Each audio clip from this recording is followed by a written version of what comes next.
Soul land 3 के last part के and में हमने देखा कि तांग वुलिन ने ठंड, अधिक शक्तिशाली प्रतिद्वंद्वी और आत्मा शक्ति की कमी के बावजूद अपनी बुद्धि, रक्त रेखा और रणनीति से हर हमले को झेला और समय खींचता रहा।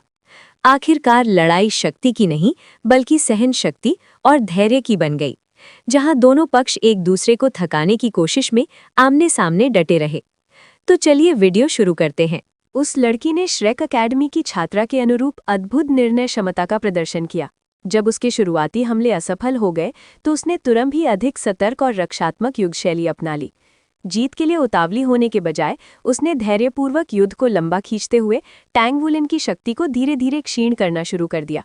वो बिल्कुल उस चीते की तरह थी जो अपने शिकार पर नजर रखे रहता है, सही क्षण की प्रतीक्षा करता हुआ ताकि एक ही वार में सब कुछ समाप्त कर सके। हालांकि दोनों ही योद्धा केवल अपनी पहली आत्मा कौशल का प्रयोग कर रहे थे, फिर भी लगातार टकराव उनकी आत्मा शक्ति को तेजी से खा रहा था। टैंग वुलिन की ब्लू सिल्वर ग्रास को भले ही कम क्षेत्र को ढकना पड़ रहा था, लेकिन ठंड की परत उसकी ताकत को लगातार सोख रही थी। रहस्यमय स्वर्ग विधि को पूरी तरह घुमाने के बावजूद वो आत्माशक्ति की कमी की भरपाई नहीं कर पा रहा था। दोनों के बीच का अंतर जल्द ही स्पष्ट होने लगा। उसकी ब्लू सिल्वर ग्रास की रक्षा सीमा लगातार सिमटती जा रही थी और लड़की का आक्रमण उसे धीरे धीरे पीछे धकेल रहा था। घास की लताओं पर बर्फ की परत जम गई थी और जमीन से नुकीले बर्फीले स्तंभ हो गए थे। किसी भी दृष्टि से देखा जाए, टैंग वुलिन को कोने में धकेला जा रहा था। ये स्थिति तब तक बनी रही जब तक 6 अंक प्राप्त करने की शर्त पूरी नहीं हो गई। टैंग वुलिन पूरे 10 मिनट तक डटा रहा। समय बीतने के साथ साथ लड़की और अधिक चकित होती गई। उसने कभी नहीं सोचा था कि उसका प्रतिद्वंदी इतना झंझट भरा साबित होगा। एक छोटी नाव की तरह वो लहर दर लहर हमलों को सहता रहा, एक पल के लिए भी नहीं डगमगाया। इतनी दृढ़ता उसे सिरदर्द देने लगी।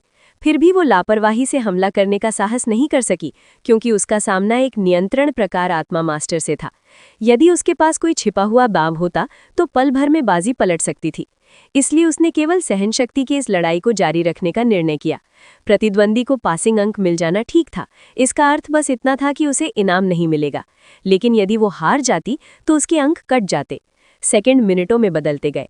दोनों योद्धाओं के हमलों की शक्ति कमजोर पड़ने लगी, जो इस बात का स्पष्ट संकेत था कि उनकी आत्मा शक्ति अपनी सीमा के करीब पहुंच चुकी थी। इस समय तक हवा में तैरती बर्फ पतली हो चुकी थी और लड़की की आकृति दिखाई देने लगी थी। दूसरी ओर टैंग वुलिन की ब्लू सिल्वर ग्रास पहले की तरह उग्र नहीं रह गई थी, उसकी चमक भी काफी मंद पड़ चुकी थी। अचानक बर्फ के टुकड़े नई तीव्रता के साथ उस पर टूट पड़े। टैंग वुलिन की आंखों में चमक आई और वो अनायास 2 कदम पीछे हट गया, अपनी ब्लू सिल्वर ग्रास को बर्फ पर प्रहार करने का आदेश देते हुए। उसी क्षण लड़की ने भी अपनी चाल चल दी। लंबे गतिरोध के बाद उसकी केवल 30% आत्मा शक्ति बची थी। अपनी स्थिति को देखते हुए वो आश्वस्त थी कि टैंग वुलिन अब उड़ान के अंतिम छोर पर पहुंचे तीर के समान है। वो चाहे जो कर ले, अब उसके पास लड़ाई जारी रखने के लिए पर्याप्त आत्मा शक्ति नहीं होगी। अब विजेता का फैसला होने वाला था। बर्फीले तूफान में छिपकर लड़की एक हिम तेंदुए की तरह चुपचाप टैंग वुलिन के पास पहुंची, जो अपने दांत दिखाते हुए झपटने वाला हो। बर्फ ने टैंग वुलिन की ब्लू सिल्वर ग्रास पर हमला किया और उसकी बची खुची आत्माशक्ति खत्म हो गई। कुल मिलाकर उसके पास अपने प्रतिद्वंदी की तुलना में केवल 40% आत्माशक्ति थी। यदि मिस्टीरियस हेवन मेथड ना होती तो वो इतनी देर तक टिक ही नहीं पाता। एक सफेद आकृति बर्फ की ओट चीरती हुई उसके सामने प्रकट हुई, उसे ओलों से ढकती हुई हड्डियों तक जमा देने वाली ठंड पहुंचा गई। जैसे जैसे उसका शरीर अकड़ने लगा, एक सफेद पंजेदार हाथ ने अवसर का लाभ उठाते हुए उसके कंधे की ओर झपटा। पल भर में सैन्य की निगरानी में 25 मिनट की लड़ाई पूरी हो गई। इस समय तक टैंग वुलिन 9 अंक अर्जित कर चुका था, इसलिए अब हार भी जाए तो कोई समस्या नहीं। लगता है ये बच्चा उतना प्रतिभाशाली नहीं है। सुनहरे आत्मा छल्ले को छोड़ दे तो उसकी मार्शल आसल केवल ब्लू सिल्वर ग्रास है। लेकिन यदि वो शांत दिमाग से रणनीति ना बना सकता और उसे लागू ना कर सकता तो लगभग पूर्ण अंक हासिल नहीं कर सकता था। वो भले ही शीर्ष स्तर का प्रतिभाशाली ना हो, लेकिन काफी काबिल जरूर है।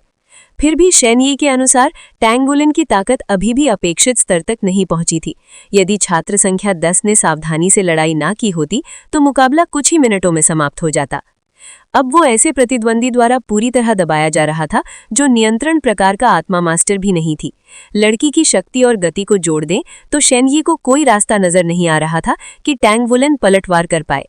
अपने निष्कर्ष पर पहुंचने के बावजूद उसे कक्षा 0 के बाकी छात्रों की शांति अजीब लग रही थी। अपने कप्तान की संभावित हार को देखकर भी किसी के चेहरे पर चिंता नहीं थी। क्या ये बच्चे सच में इतने शांत हैं या?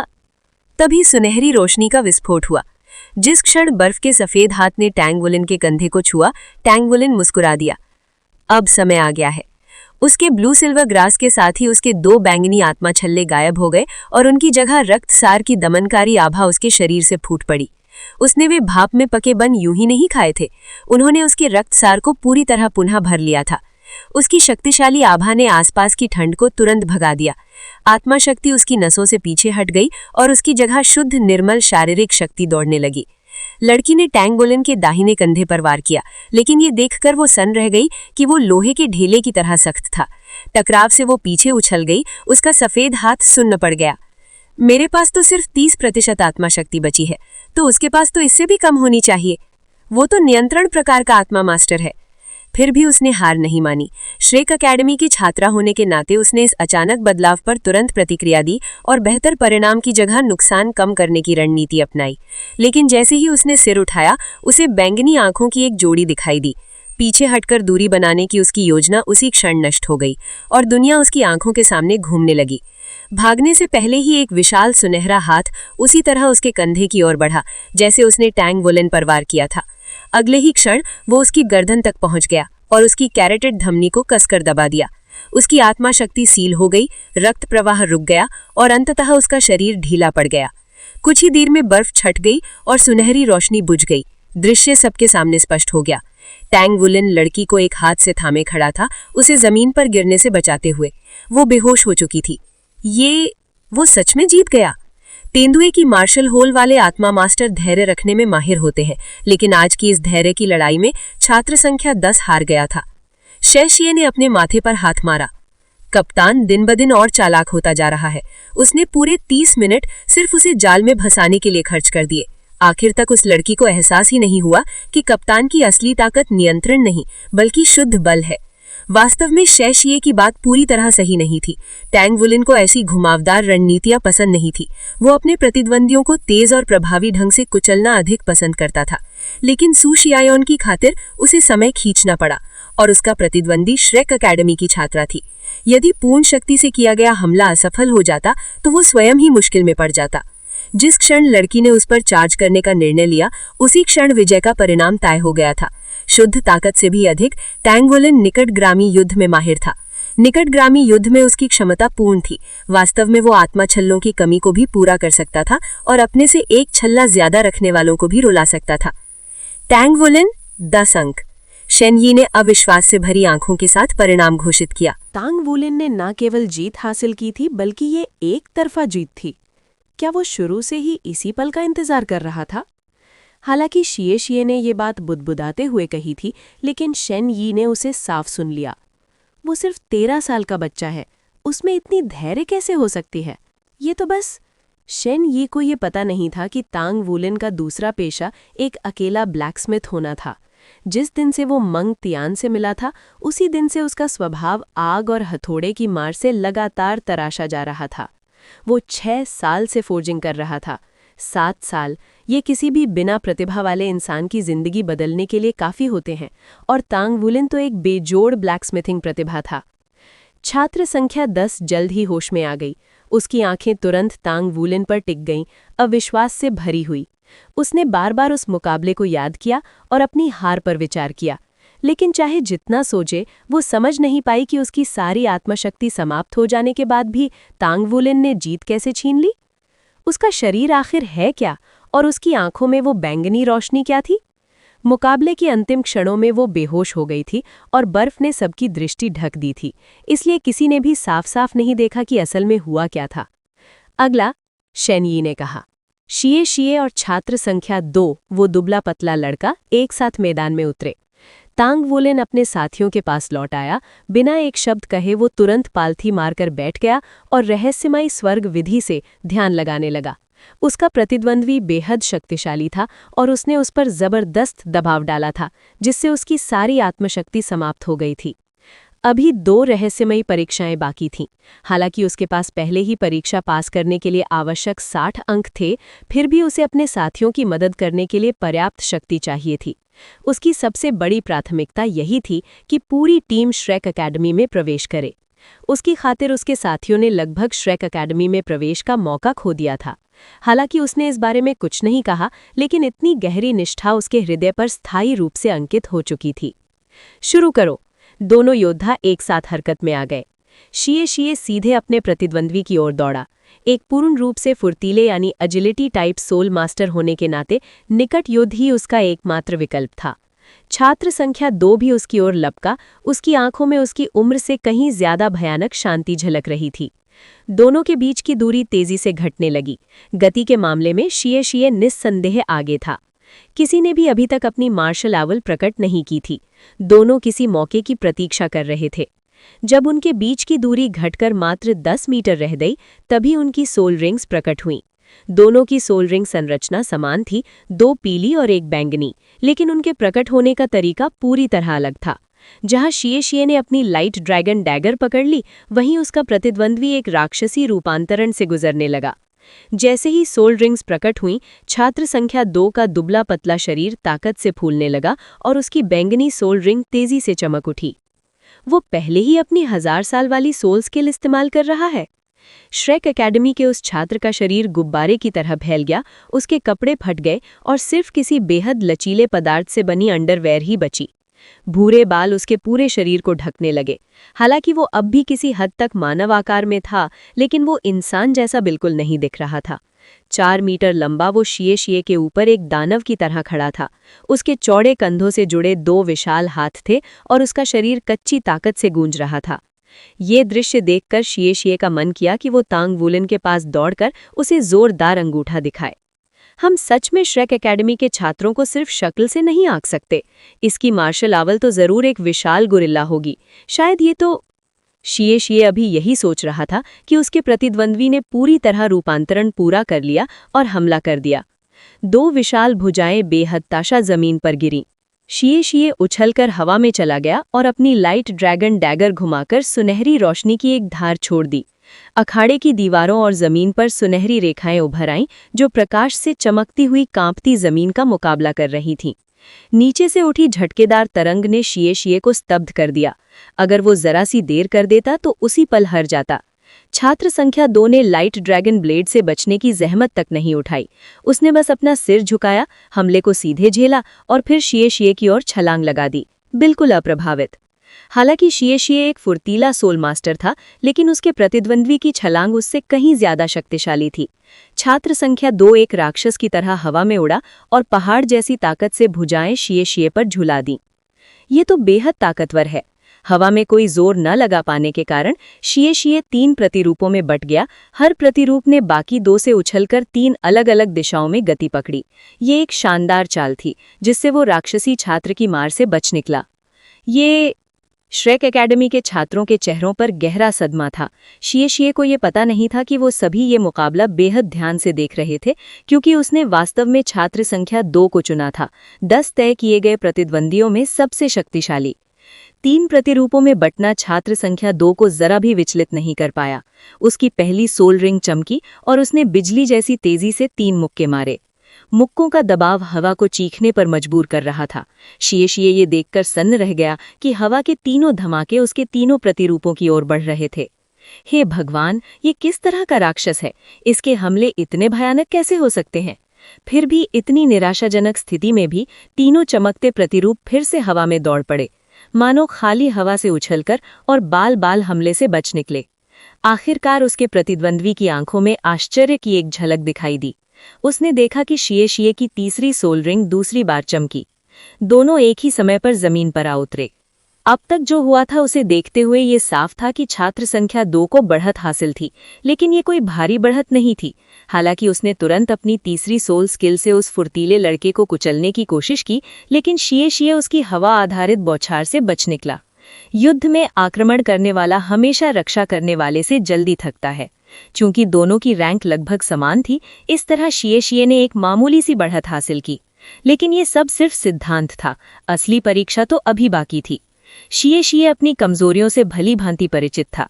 हालांकि उसके प्रतिद्वंद्वी ने पूरी ताकत से अपनी तीसरी सोल स्किल का इस्तेमाल किया था, उसने भी वैसा ही किया था। उसके प्रतिद्वंद्वी द्वारा डाला गया जबरदस्त दबाव उसे सांस लेने के लिए लाइट ड्रैगन क्लोन्स का सहारा लेने पर मजबूर कर गया, और उसके बाद आए 3 मुक्कों ने उसे शैडो ड्रैगन क्लोन्स तक इस्तेमाल करने पर मजबूर कर दिया। शिए शिए की प्रतिक्रिया चतुर थी, लेकिन उसने उसे काफी थका दिया, शायद उसके प्रतिद्वंद्वी से भी ज्यादा। वो सिर्फ इस बात से संतुष्ट हो सकता था कि उसके पास मिस्टीरियस हेवन मेथड थी। उसकी पुनर्प्राप्ति क्षमता के सहारे उसे विश्वास था कि वो किसी न किसी तरह अपने प्रतिद्वंद्वी से जरा सा ज्यादा देर तक टिक पाएगा। कोई चाल चले बिना छात्र संख्या 2 शांतिपूर्वक शिए शिए के तीनों प्रतिरूपों को अलग अलग दिशाओं में दौड़ते हुए देख रहा था। हालांकि उसके पास शक्तिशाली दूरस्थ हमले थे, लेकिन वो एक साथ 3 दिशाओं में हमला नहीं कर सकता था। उसकी आक्रमण सीमा पूरे अखाड़े को नहीं ढक सकती थी। श्रेक एकेडमी का एक छात्र होने के नाते उसके पास भरपूर युद्ध अनुभव था। उसे अंदाजा हो गया था कि उसका प्रतिद्वंद्वी जल्द ही हमला करेगा। 1000 साल वाली सोल स्किल से 3 प्रतिरूप बनाना शिए शिए की आत्मशक्ति पर भारी बोझ डाल रहा होगा, जिससे उसके पास ज्यादा विकल्प नहीं बचेंगे। और छात्र संख्या 2 का ये अंदाजा बिल्कुल सही था। जैसे ही जीशे के पैर जमीन से टकराए, वो अपने प्रतिद्वंद्वी की ओर झपट पड़ा। लाइट और शैडो ड्रैगन क्लोन दोनों सक्रिय थे, इसलिए उसके पास जरा भी समय गंवाने की गुंजाइश नहीं थी।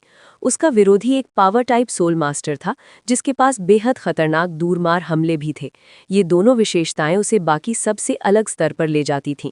अगर उसके क्लोन न होते तो जीशे के लिए उसके हमलों को झेल पाना लगभग असंभव होता, लेकिन क्लोन बाहर होने के कारण उसकी सोल पावर भी तेजी से घट रही थी। 3 दिखाई देने वाले क्लोन, जो अब पहले से कहीं अधिक तेज थे, अखाड़े के बीच खड़े अकेले व्यक्ति की ओर दौड़ पड़े।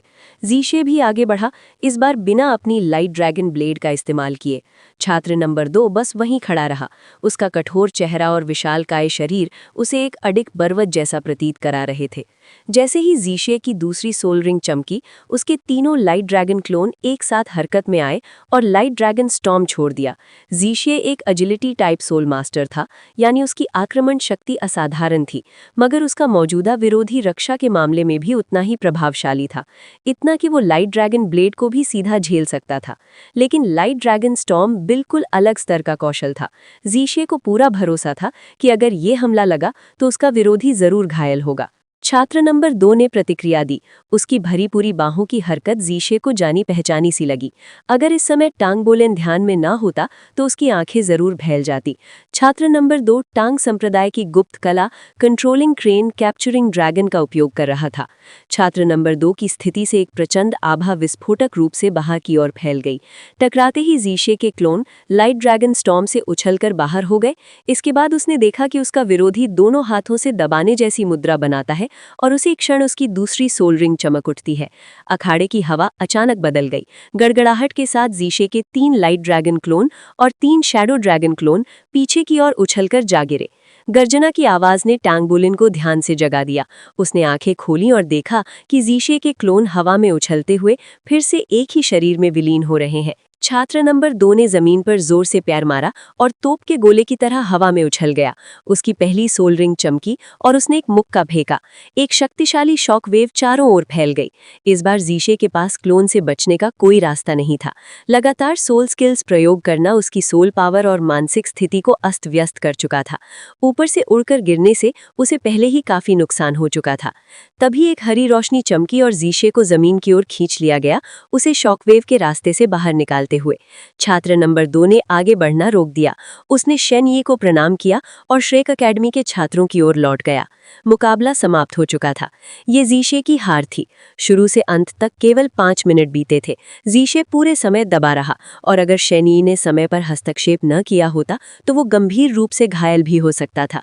यही थी श्रेक एकेडमी के छात्र की असली ताकत। सच्ची शक्ति के सामने जुड़वा मार्शल सोल या सोल मास्टर की संगत, इन सब का कोई अर्थ नहीं रह जाता था। टांग बोलेन स्तब्ध रह गया। अगर मैंने उसे चुना होता तो क्या मैं उतनी देर टिक पाता? क्या मैं उसे हरा सकता था? इन सवालों का उसके पास कोई जवाब नहीं था। वो छात्र नंबर 2 की ताकत की गहराई की कल्पना तक नहीं कर पा रहा था। छात्र नंबर 2 वापस अपने सामान्य रूप में लौट चुका था। जब तक वो अपने साथियों के पास पहुंचा, उसके कपड़े फिर से उसके पतले शरीर पर कसकर फिट हो चुके थे। टांग बोलेन ने अनजाने में लार निगल ली। ये आदमी सच में बहुत शक्तिशाली है। जीशे की हार शर्मनाक नहीं थी, उसने अपनी पूरी ताकत दिखाई थी, लेकिन उसका विरोधी बस अत्यधिक शक्तिशाली था। जीशे झुके हुए कंधों के साथ अपनी टीम के पास लौटा। इस ट्रायल में उसे सिर्फ 3 अंक मिले थे और ऊपर से असफल होने के कारण अंत में और अंक भी कटने वाले थे। श्रेक अकेडमी को इससे कोई फर्क नहीं पड़ता था कि उसका विरोधी कितना ज्यादा ताकतवर था, क्योंकि उसने उसे खुद चुना था। टांग बुलेन ने उसे गंभीर नजर से देखा। तुम बस इससे दूर भागते क्यों नहीं रहे? तुम्हें पता था कि वो कितना शक्तिशाली है। जीशे ने कड़वी हंसी हंसी। मेरे क्लोन बहुत ज्यादा सोल पावर खर्च करते हैं, लेकिन उनके बिना मैं उसके दूरमार हमलों का सामना ही नहीं कर सकता था। इस छोटे से अखाड़े में मेरे पास कोई मौका नहीं था। अगर अखाड़ा बड़ा होता तो शायद मेरे पास एक मौका होता। टांग बुलेन ने भौएं से कोड़ ली। तुम यूं अपनी लड़ाई पर विचार करो। हाँ, तुम्हारे क्लोन बहुत सोल पावर खर्च करते हैं, लेकिन क्या तुम भूल गए कि वो भी अपनी 1000 साल पुरानी सोल स्किल का इस्तेमाल कर रहा था? उसकी खपत तुमसे कम कैसे हो सकती थी? तुम्हारे पास जुड़वा मार्शल सोल और मिस्टीरियस हेवन मेथड है। सोल पावर की खपत में हारना तुम्हें शोभा नहीं देता। तुम कम से कम 10 मिनट भी क्यों नहीं टिक पाए? ऐसा कोई हमला नहीं है जो पूरे अखाड़े को ढक ले। तुम्हारे पास 3 क्लोन थे। अगर तुमने उन्हें अलग अलग दिशाओं में भेजा होता तो वो कुछ नहीं कर पाता। तुम्हें बस अपने और क्लोन के बीच की दूरी नियंत्रित करनी थी। पहले हमला करने के बजाय तुम्हें धैर्य से थकाने वाली लड़ाई लड़नी चाहिए थी। क्लोन जितना दूर होंगे उतनी ज्यादा सोल पावर लगेगी, लेकिन एक ही बार में हारने से तो बेहतर ही है। तुम्हें कुछ कहना है? टांग बुलेन की बात सुनते ही जीशे ने अपनी जांघ पर जोर से थप्पड़ मारा। तुम सही हो। मुझे विश्वास नहीं हो रहा कि मैं भूल गया कि वो भी 1000 साल पुरानी सोल स्किल का इस्तेमाल कर रहा था। मैं हाल ही में इतने सोल बीस्ट से लड़ रहा था कि मैंने उसे भी सोल बीस्ट समझ लिया। उसकी आवाज कमरे के दूसरे सिरे तक पहुंची। अभी अभी अपनी जैकेट पहन चुके छात्र नंबर 2 एक पल के लिए जम गया, फिर सिर उठाकर जीशे को घूरने लगा। अपने विरोधी की नजर महसूस कर जीशे ने भी उसकी ओर देखा। उसका भाव घमंडी था, मानो कह रहा हो, अगली बार मैं जीतूंगा। टांग बुलेन हंसी नहीं रोक पाया। उसने जीशे की गलतियां सिर्फ सुधारने के लिए ही नहीं, बल्कि उसका मनोबल बढ़ाने के लिए भी बताई थी। ये लड़का कुछ ज्यादा ही मजबूत दिल वाला है ना? अभी तो उदास था और अब ये हाल। उनकी बातचीत खत्म होते होते गु युए अखाड़े में प्रवेश कर चुकी थी। उसने छात्र नंबर 2 की ओर देखा। उसकी आंखों में एक अजीब सी चमक थी। उसका विरोधी भी मैदान में उतरा। वो था छात्र नंबर 1।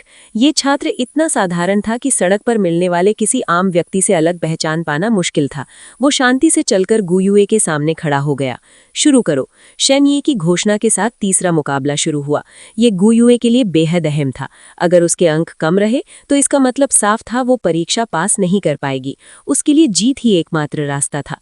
दोनों के पैरों के नीचे सोल रिंग उभरी, लेकिन सभी को झटका लगा जब उन्होंने देखा कि छात्र नंबर 1 की तीनों सोल रिंग बैंगनी है। 3000 साल पुरानी सोल रिंग। छात्र नंबर 2 पहले ही बेहद डरावना था, लेकिन उसके पास 2 पीली और 1 बैंगनी रिंग थी।